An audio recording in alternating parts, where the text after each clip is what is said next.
Yes guys, welcome back to the YouTube channel. So we are back in the gym today and we are in for push. This is actually the first session that you would have seen that Joe recorded on this channel back just before we started prep.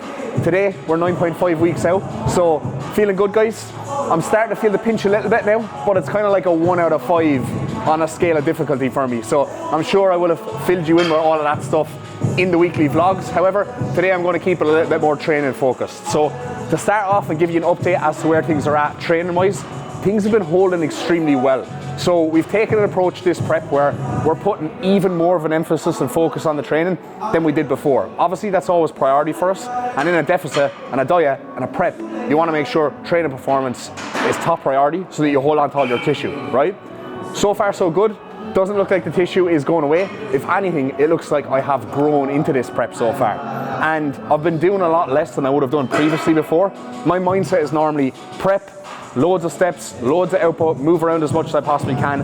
But Kuba's actually been pulling me back a good bit. So average steps have actually come out at 9K over the last month. So I've not really been doing that much movement. I hit 10K steps most days, and then some days he tells me, do not move at all. Now I still end up doing like 6 to 8K steps on those days, but he's pulling me back, he's feeding me up. Training day calories are still super high, 3,900. Rest day calories are 3,200, but my body is just like a furnace at the moment. And I'm coming into the gym with a lot of food in the system. I'm able to train super hard, and I'm able to hold on to all my numbers so far. Our volume has been unchanged since the off season, and even peak off season, I was actually kind of struggling with the amount of volume I was doing. My push days were tough, my pull days were tough, my leg days were brutal. But now I'm doing the exact same volume, and I'm still handling things pretty well, being 9 weeks out and being pretty fucking lean. So I've actually only dropped like around 7 or 8 kilos so far, but it looks like I've dropped a lot more. So I genuinely think I have grown into this prep guys, and you're going to see around the posing post-workout once I finish my session. So we'll see how the rig is looking, as it's been a while since I've updated it on camera properly. So we'll get stuck into it guys. Exercise number 1 here, we've got the prime pec deck.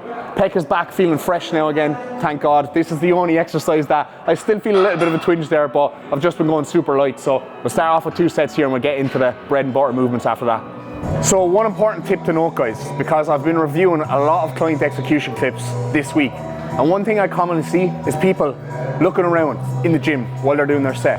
So focus during your sets is super important. What I like to do is just pick one focal point and I just stare at that the whole way through my set, and I don't let my gaze move from there, okay? So I'll focus on the one point. I'll think about what I'm doing on a pec deck here, for example. I'll just stare at the wall. I'll come across the body, into the stretch, pause, and I come again. So it looks like I'm a demon possessed, the way I'm just looking at that one focal point. But it's super important for you to actually do that so that you stay focused on what you're doing. Instead of looking at Sally walking past with her big fucking arse in the gym, or looking at Johnny checking himself out in the mirror, just actually focus on something completely detached from what's going on around you, and just focus on your set.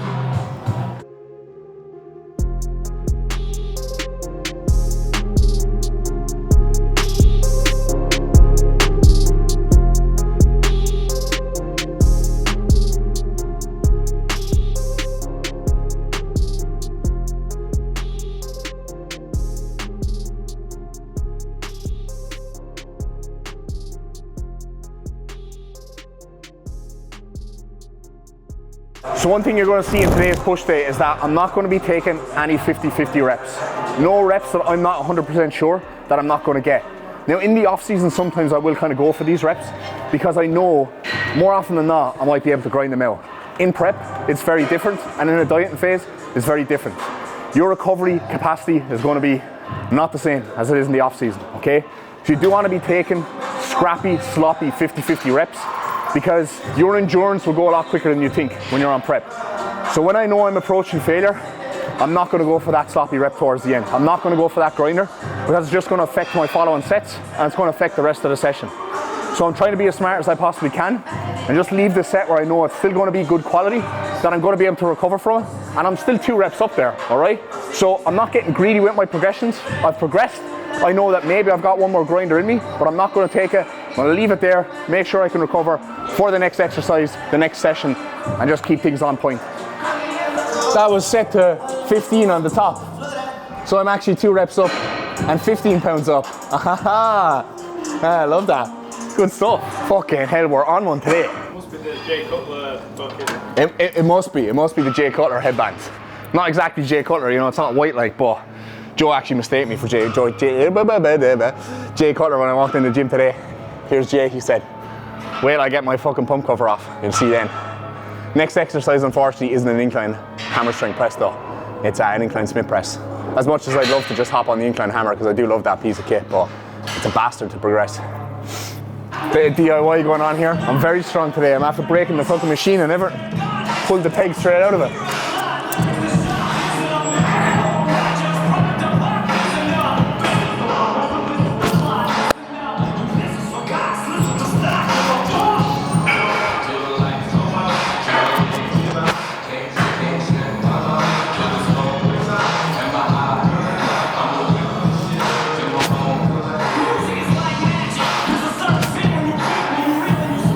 So one thing you may or may not have noticed on that piece there is that towards the end of the set, as I start to get fatigued, I still keep my reps and my tempo consistent. Standardization of your reps is super important. So towards the end of the set, when you start to get tired, it's very easy to speed things up. It's very easy to not pause in the stretch. But you're not really progressing if you do that, and you're not really holding your numbers if you do that either. You need to make sure the sets you are doing, every single rep looks the same, with the exception of the concentrics towards the end moving a little bit slower. That's it. Another thing I very commonly see in client execution clips, towards the end of the set, starts off good, nice pause in the stretch, and towards the end, starts to speed up, right? You need to fight against that urge to speed things up. It's not going to make the set easier for you, right? We're not trying to make the set easier for ourselves. We want to make it as difficult as possible. So make sure you keep your tempo on point from start to end of your sets.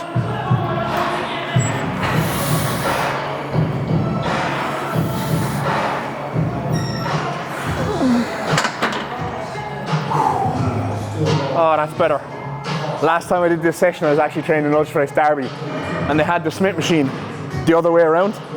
So when I was unracking the bar, instead of doing it like this, like I normally did, I had to like lift it from the back and reset my fists, and it really fucking threw me off. So I was down 2 reps on my top set in Derby last week. So the goal today, just get those 2 reps back. If I can get those 2 reps back, I'll be happy. But we're feeling good, so we'll see what happens.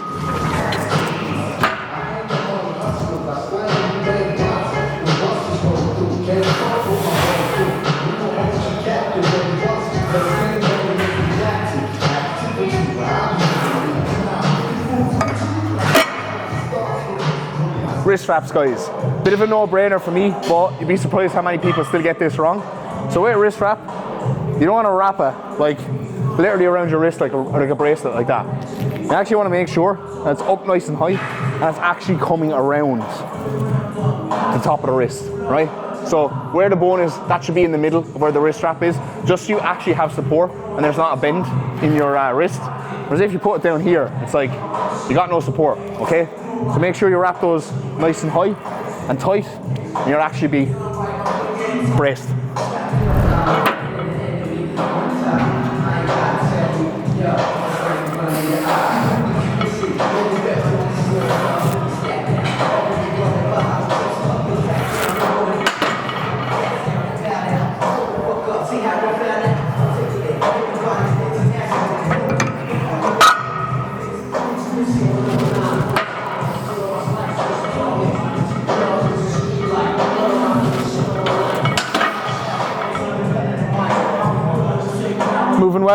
Moving well. It's always deceiving in prep though, isn't it? You're doing your warm-ups and things are flying, and then shit starts to get real heavy real quickly when you're actually doing your working set. But feels good, so I'm confident.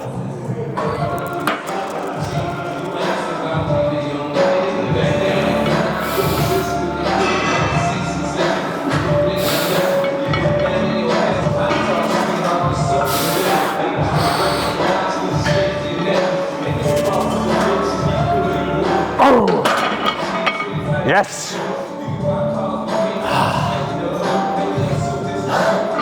There's those 2 reps earned back. Happy with that, very happy with that. Last rep moved a little bit slow, but not too slow, so wasn't too much of a grinder, but very happy with that.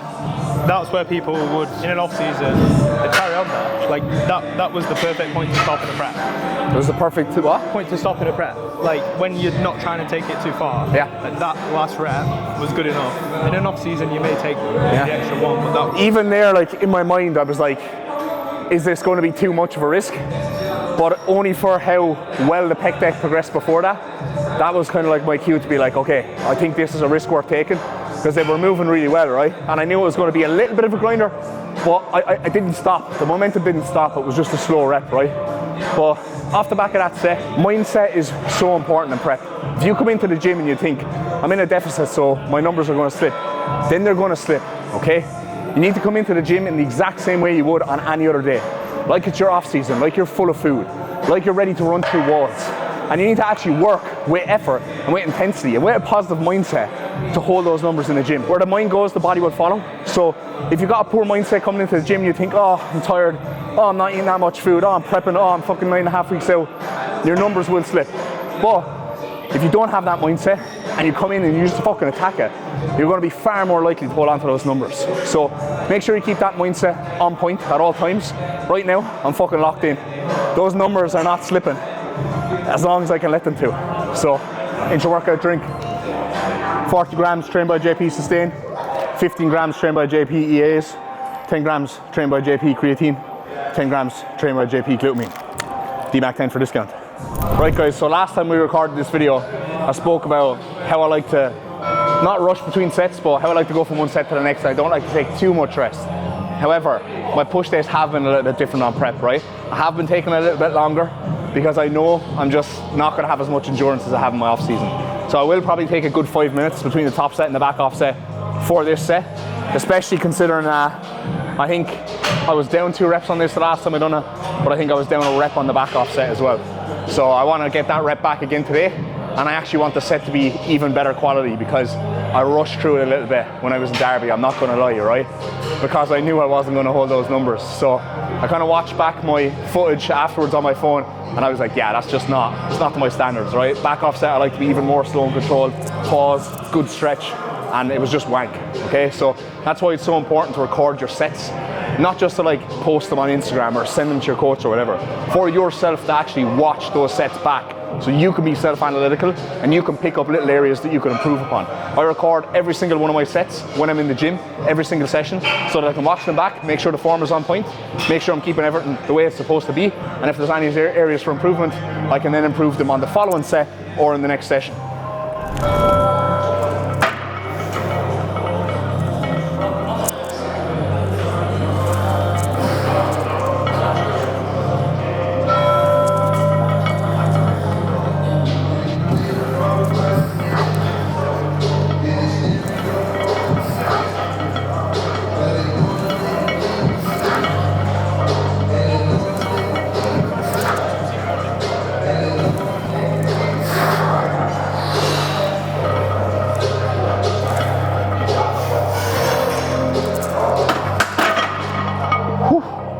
That was a bit too grindy now, but it's all good. So rep up, got that rep back, much better form. So session's off to a flyer, guys. Happy with that, because that's obviously the bread and butter movement, the most difficult movement. It's the one that I find normally does take more of a hit as my body weight starts to drop, but 102.15 kg this morning, and there's some decent numbers for me to be lifting at this body weight with how lean I am. So I'm extremely happy with that. If I can keep this in and hold this for the majority of prep, when I go back into the off season, it's just going to start flying. And that's all I think about as well when I'm on prep. I think if I can actually hold on to the majority of this strength and not see a drop off in my numbers, imagine how much stronger I'm going to be when I get into my off season. Imagine how much more progress I'm going to make. Imagine how much more muscle I'm going to build. Imagine what the runway is going to be like moving forward. So every single phase that I do, I'm always setting myself up for that next phase, thinking about that next phase. When I do my next off season, I'll be thinking about my prep and how I'm going to nail that. And I know you shouldn't wish a phase away and look too far ahead into the future, but I can't help but think like that. And I think you should think like that if you want to maximize your progress. Every single phase leads into the next, and it makes that next phase a little bit better. And over time, you're just refining your process. You're making every prep easier, you're making every off season easier, you're learning more and more, and it's just the way to go. Now, hopefully that microphone doesn't lead to a couple of nip slips. It's a little bit of a nip slippy stringer, but what can you do? We're on prep. Gotta get it out. So guys, prime low incline press up next here. I did the flat press variation of this in Derby the last day, and to be honest, I actually prefer the flat press variation because it's kind of almost like a bit of a decline press, but this is really good too. I took a load progression on this last week for the top set, so hit the bottom of the rep range. So just gotta work it up now. So 3 sets here. Again, quite a lot actually for this, but because I can manipulate this, set in 5, set in 5, set in 3, it actually makes it pretty easy to do that 3rd set, to be honest. So I've been liking having this piece in, because it's actually probably allowed me to do more volume, because I do consider it a little bit of an easier piece, and I always feel full as fuck after getting off doing 3 sets here, because it's just tons and tons of reps, tons of blood flow. So I think I actually have made some improvements to my chest this off season. Not as much as elsewhere, but just one of those stubborn body parts for me. So 3rd exercise in, not too many warm-ups now, literally just one, right? One warm-up, about half, maybe 60% of my working set weight. And that's literally just get a feel for the actual movement part, okay? Just to get myself into position, get a little bit of a feel for the movement that I'm trying to do, and then straight into the top set, no energy wasted.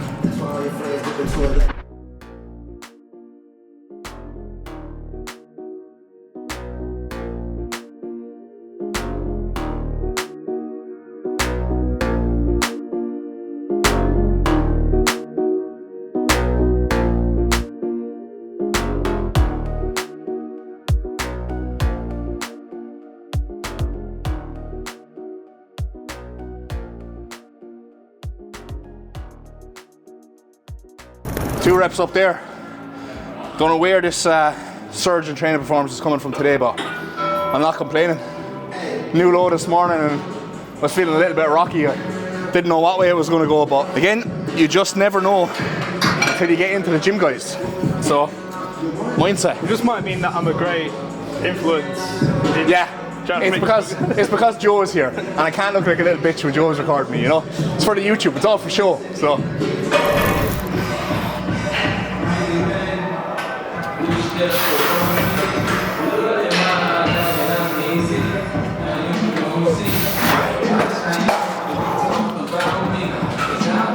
I was thinking, I never dropped the weight there. Fuck's sake. Oh, I'm a bit too keen. I was like, this is moving slow. Fuck me.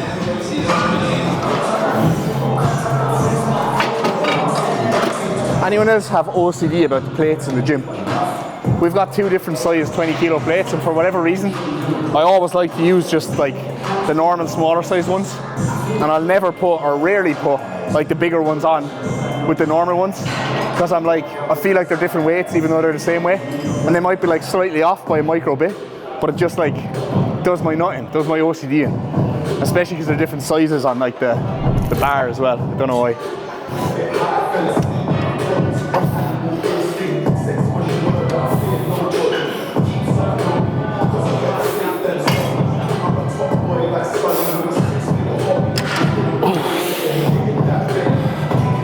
Jim Lecco, flat tricep press up next. Really like this. Comes down a little bit of an arc. Get your elbows nice and deep. Come forward. So you can see on this one I don't like fully lockout. I've got a touch of tendonitis in the elbows, and I feel like the lockout's a little bit sharp on this. So I almost like to just kind of 3/4 rep. Just keep the tension on my triceps a little bit, because it's not like a push down, right, where you're getting a contraction like this. It's just a bit snappy on the elbows. So I like to just kind of keep the reps moving here a little bit. 2 sets, 12 to 20 on this. I won't lie, I've been stuck on like that 12, 13, 14 reps on this for a while, so I should really go a little bit lighter and try and aim for like 20 reps, but it's the elbows, man, it's the elbows.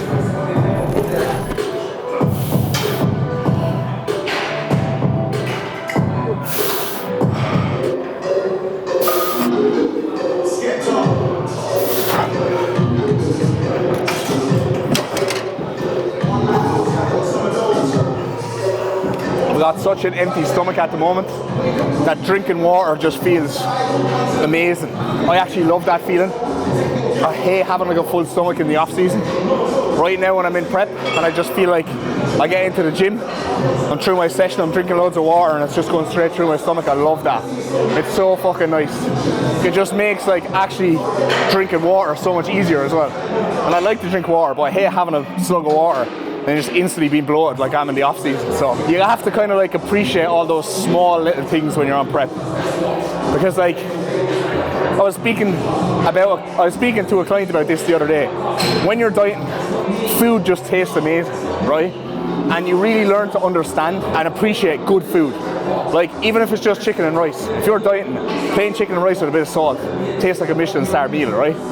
So you appreciate the good food, you appreciate everything so much more when you're actually dieting. It's a privilege to be able to get up and go to the gym and train. It's a privilege to actually be able to diet and to be able to eat less food. And realistically, you're still eating 6 meals a day, right? So you're not starving. You're very privileged and you're in a privileged position. So you just gotta put things into perspective when you're prepping, when you're dieting, and just realize that you're actually lucky, right? So you don't have to be fucking miserable and complain all the time. You actually have a lot to be grateful for.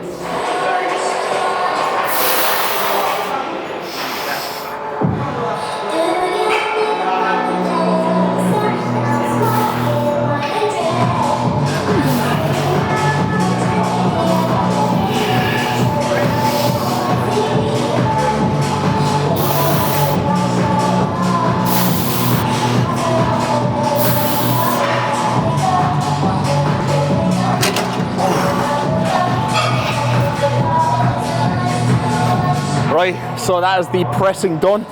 Onto isolations now. Lying cuff laterals, push down, overhead variation, and another, I think it's like an Atlantis lateral raise. So the kind of hard part of the session is done, but still going to treat the isolations at the same level of effort that we do everything else.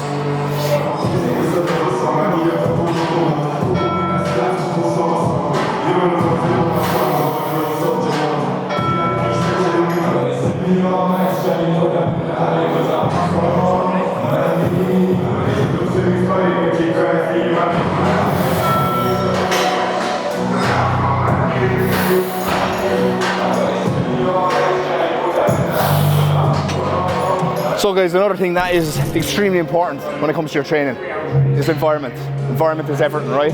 I moved over here to Rotherham, which is a complete shithole, let's be real, so that I can train in this gym. Why? Because I'm surrounded by lots of other like-minded individuals. And every single day when I come in here and I look around, there's other people just like me who love training as much as me or getting the fuck after it in the gym. So if you do treat training very seriously, if you love it, you should really try and find somewhere that's going to be more conducive to your goals. A lot of commercial gyms that you might find at home, especially in like rural parts of Ireland, they just don't have that sort of vibe and that sort of atmosphere there.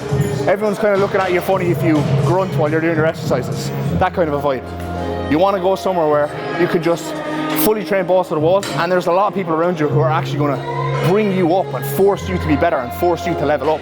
Rather than being the big fish in the small pond, you want to be the small fish in the big pond. Small fish.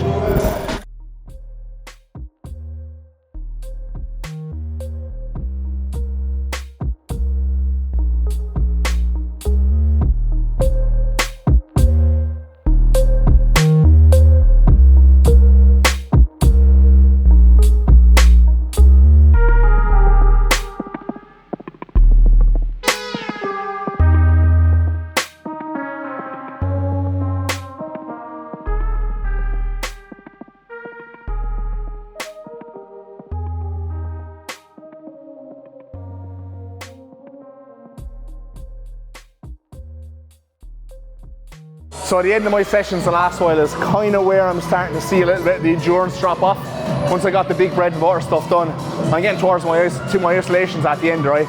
I am actually finding they're just a little bit like meh, right? Still putting in a lot of effort there, but the endurance is going, you know, like the shoulders kind of failing a little bit sooner than they normally would. Biceps, triceps, etc. But when it comes to the isolations towards the end anyway, I'm not completely married to the logbook. I'm kind of more so just chasing a good set there, chasing, you know, whatever kind of rep range I need really to just get a good pump and a good stimulus, as I've kind of spoken about before. So if my isolations kind of take a slight little bit of a hit, honestly I don't mind too much as long as the bigger shit is just staying where it's supposed to stay. Alright guys, so normally I would do my push downs first. However, some dude has the prime cable stack and he's doing lateral raises and then he's doing flies afterwards. So we're just going to do the skull crusher first, and then we're going to do the Atlantis lateral, and then we're going to do push downs last. So we're just swapping the two tricep exercises around here. So I'm not going to fully be able to go off the logbook as a result of that, but to be honest, you should probably do an overhead variation first, right? Because the longer head of your tricep, which is going to be worked at an overhead variation, takes up the majority of your tricep, right? So it kind of makes more sense to train that first, because you know, you're going to get bigger triceps as a result.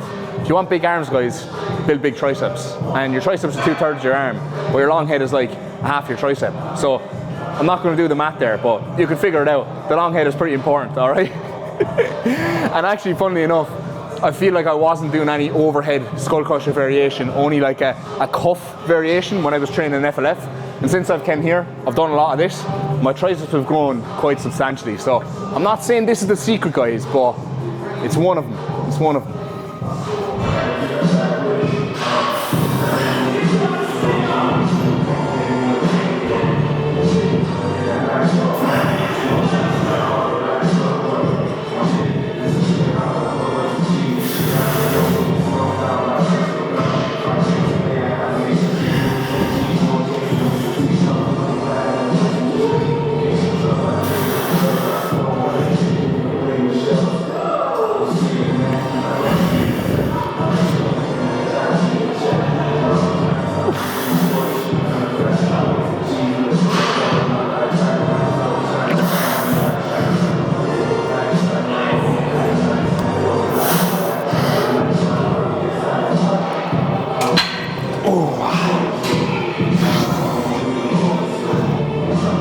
Vascularity and the graininess is kind of starting to get there now.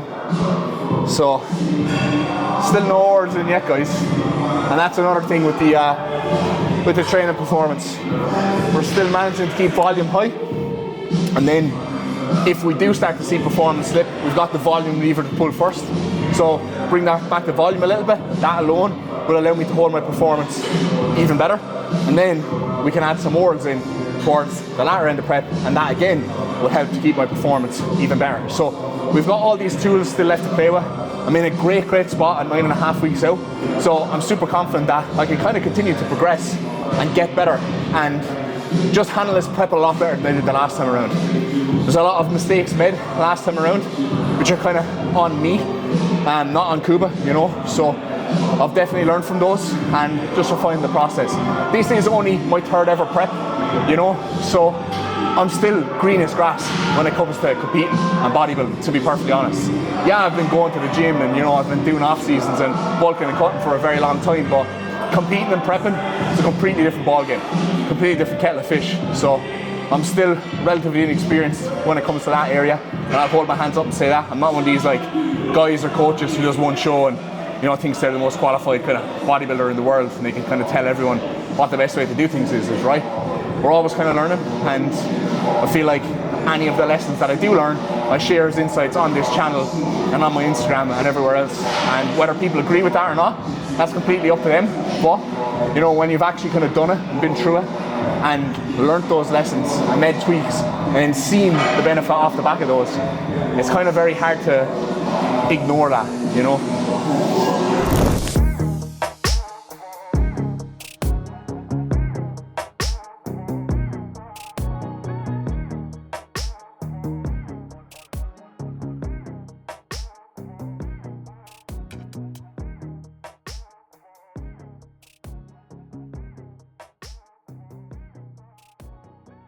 Actually, while I'm on the topic of arms, here's some advice for young and up and coming bodybuilders and online coaches.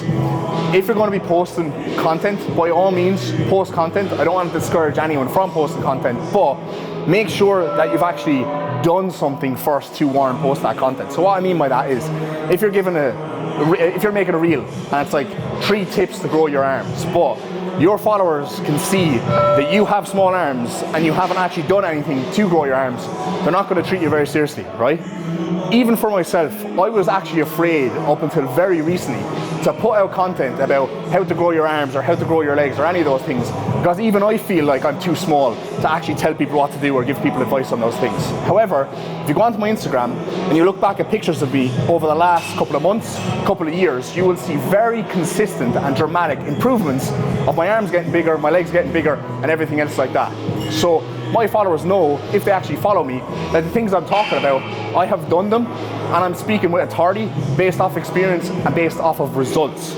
So if you're up and coming, guys, by all means, post content, give people advice, but make sure that you've actually lived that advice first and then people will actually treat you seriously, and your words is going to have authority. I think on that point as well, it's like you don't need to be a pro. You don't even need to have competed in the bodybuilding show. If your arms have gone from, say, Jack's Fitness, for example, if he grew arms from 10 to 13 inch. This is exactly it. This is my whole point. It's like, you know, I don't care if you're 17 years old, right, and you've just started training. Don't just regurgitate what your favorite influencer has said, right? Just copy the words that he said. There's his top 3 tips for arms, so here's my top 3 tips for arms, right? Even if your arms have gone from 11 inches to 12 inches over the course of a year, that's great. Show your followers that. Tell them this is X, Y, and Z that I've done to grow my arms, and then show the results and use the receipts as evidence. Don't just regurgitate what you've seen on Instagram. That is the main key takeaway here, you know? Right guys, on Anthony's ladder raise machine, I just bullied some poor fella off the machine here now. He came out and put his water bottle in, and I was like, can I work in with you, mate? He's like, oh, just do triceps, it's grand. I feel really bad when I do that to people. I don't mean to. Sometimes someone's just going to be like, oh yeah, work in with me, that's no problem. But sometimes they just like fuck off. I feel like they're like afraid, like, oh, the big serious guy wants this piece of equipment, I'll just leave and have it. It always happens in my gym back home in Tipperary as well. I'm like, oh, how many sets do you have left or whatever? And they're like, just take it. And they're like running away from me, and I'm like, I'm not going to fucking eat you, you know? Like, I'll work in with you, I'll wait with you, take your time.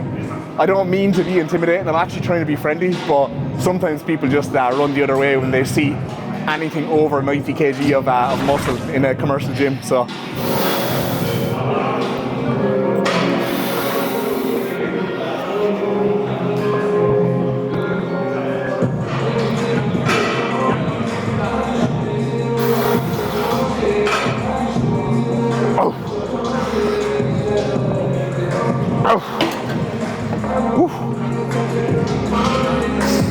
Can't bait a slight dead pump. You can bait the wife, you can bait the children, but you can't bait a slight dead pump.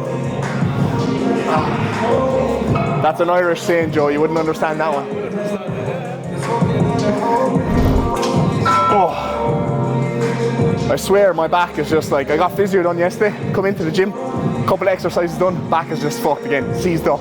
Tight as fuck. Is what it is though, isn't it? So like if you're getting a bit of tightness, guys, clients, if you're watching this, if you're tight or you're sore or you know you got a little bit of a twinge, it's just normal. It's just normal. It's just a byproduct of training, you know? It's not that hard to push through it.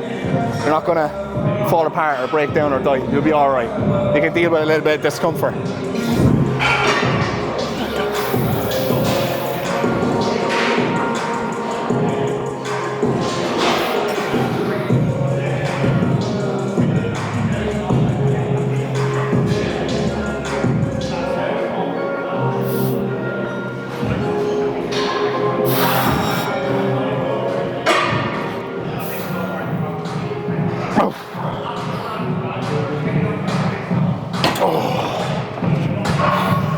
I always have these stray hairs just stick out of nowhere.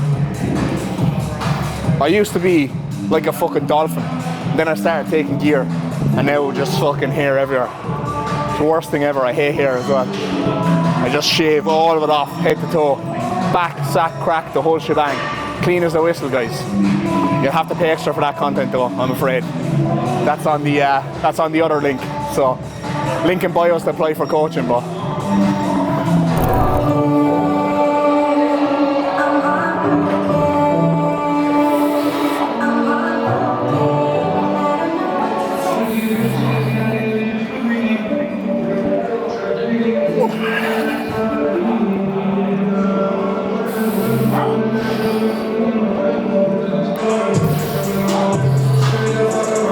I was pretty pale in the last video, but just been whacking the beds over, and I've changed the race now in the last two, 3 weeks.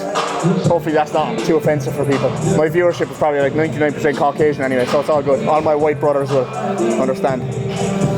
Oh, last set, best set. Let's go.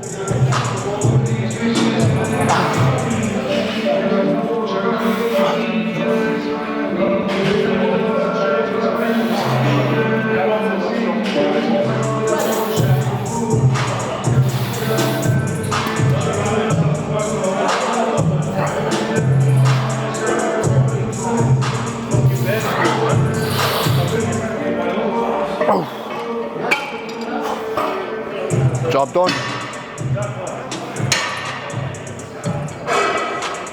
Lovely stuff.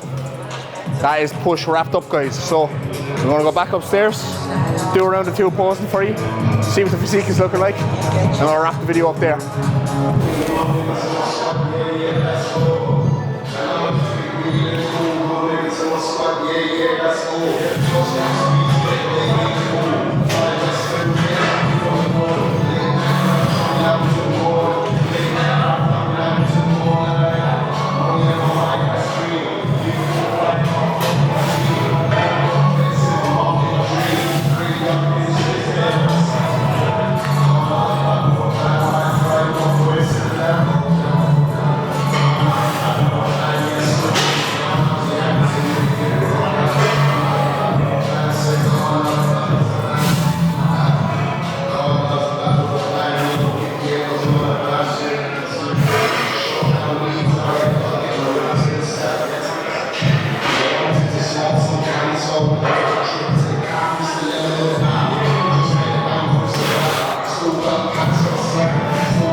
It's not my best pose, so it's one I always avoid hitting, but that's where we're at, guys.